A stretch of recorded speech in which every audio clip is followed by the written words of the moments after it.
په قلیزال ولسوالۍ کې تازه جوړ شوی مسلخ. دغه مسلخ د څه د پاسه 1500 زره افغانیو په لګښت د دغې ولسوالۍ د یو سوداګر لخوا جوړ شوی دی. سوداګر وایي په دې برخه کې د یادې ولسوالۍ د خلکو ستونزو ته په کتو او د دغې ستونزې د هوارۍ په موخه دا مسلخ جوړ کړی او پرې پانګونه یې کړې ده او تمه لري چې د دې مسلخ په جوړېدو سره د خلکو ستونزې هوارې شي. این مسلخ خانه هزینه تقریبا 5,30,000 ساخته شده. من خودم از پیسه خود شخصی ساختم. مشکلات قریه دهات رفع شد. گفتم یک تعداد از گوهایی که خود مرده و از دیگران جلوگیری شود. پاک و صفا این مسلخ خانه را در ولسوالی قلیزال اولین مسلخ خانه که است در ولسوالی قلیزال ایجاد شد. په ورته وخت کې د قلیزال ولسوالۍ د کلیو د پراختیا چارواکي وایي چې د دې ولسوالۍ په پراختیا کې ډیر ګامونه پورته کړي او په ټولیز ډول له پانګوالو ملاتړ کوي.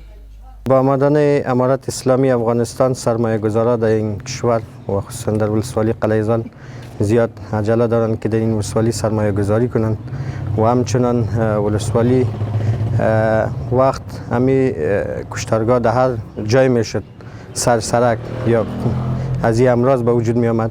ولسوالی جای خوبتر دید با یک شخص ایرا با هزینه خودش ایرا ایجاد کرد و ما زیاد تشکری میکنیم که یک جای محافظ ایجا جور شده. بل لور ته بیا د قلیزال ولسوالۍ اوسیدونکي وایي پخوا به ډیری قصابان خپل څاروي په کوڅو سړکونو او عامه ځایونو کې حلالول او دا کار د بدبویي او د بیلابیلو ناروغیو د خپرېدو لامل کېده او اوس د دې مسلخ په جوړېدو خوښي څرګندوي.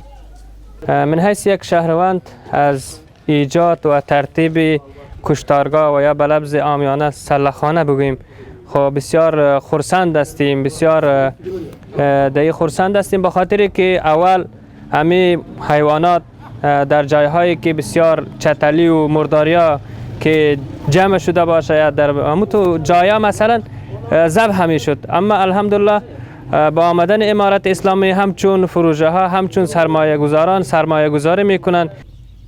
دا په داسې حال کې ده چې د اسلامي امارت په واکمنۍ سره هم مهاله په ټول هیواد او بیا په ځانګړي ډول په کندوز کې د پانګونې ملاتړ ډیر شوی او سوداګر په بیلابیلو برخو کې پانګونې ته لیوالتیا ښیي.